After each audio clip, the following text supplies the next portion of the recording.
What's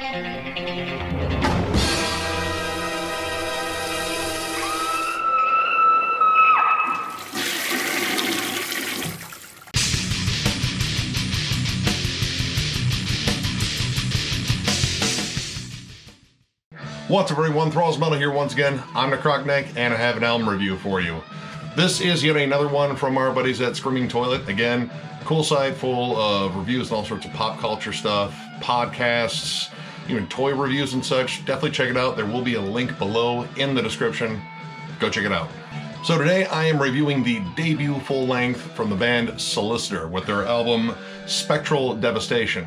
This came out on the 24th of April on Gates of Hell Records.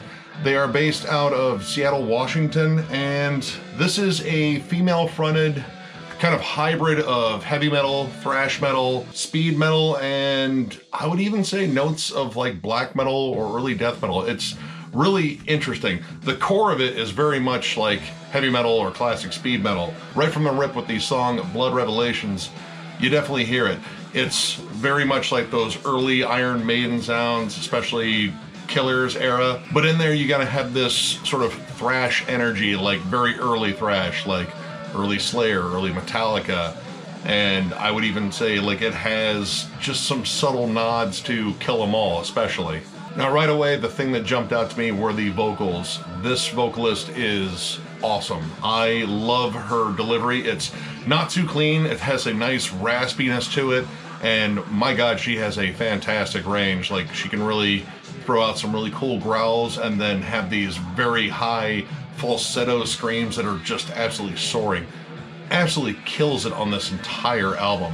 Now most of this is just going full bore, following either like a D-beat gallop or just kind of that straightforward Nico McBrain sort of drum beat. I mean, if we've listened to Iron Maiden, we definitely know that one. But occasionally it breaks into some interesting blast beats here and there, which I was completely caught off guard. Like there are just moments that are sort of just punctuated with them, and it really just kind of adds an extra layer to it. Now another thing that kind of changes around, because when I was initially reading up this band, it was just pretty much billed as heavy metal, but when I actually started listening to it, like the guitar tone is much more crunchy than you'd expect out of heavy metal.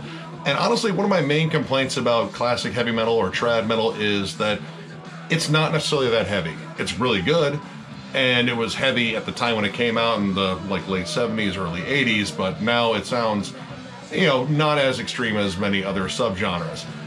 But this is actually really heavy. Like there are some awesome galloping chugs throughout here, but they still mix in those really cool guitar harmonies that you love out of bands like Angel Witch and Iron Maiden, Diamond Head, all that stuff, but you get that thrash bite. And I think that really kind of separates these guys a bit. Now there are a couple that break the D-beat pace of this album because it really does labor that. It kind of has that Motorhead groove almost throughout the album. But the Red Queen and Night Visions both are a little bit more mid-tempo and a little bit longer. They take the time to really sort of build up a lot of dynamics. There's some acoustic guitars and Night Vision that I think really kind of open up the song. It actually reminds me a lot of like the acoustic play you'd hear in a Testament album, to be honest. And that song actually sort of erupts into a gallop that I'd have to say, once the guitars kick in, you just sort of pick up on like a little bit of black metal there, like early black metal, like I would say namely Merciful Fate. And the bridge on the Red Queen, they really just work that thing. Like it's solo trade-offs, harmonies, like pretty much everything you love about classic heavy metal right in those two songs. Now, some minor complaints I guess I would have about this album would be, I like the production. I actually really like the production, but a couple of minor tweaks. Whenever the bass drum goes into a double time beat, it kind of loses the overall punch, it seems, at least in this mix. Like when it's just those single hits, they come in strong, they're really nice. When you go into that double time part, it just sort of kind of cuts off in the mix a little bit.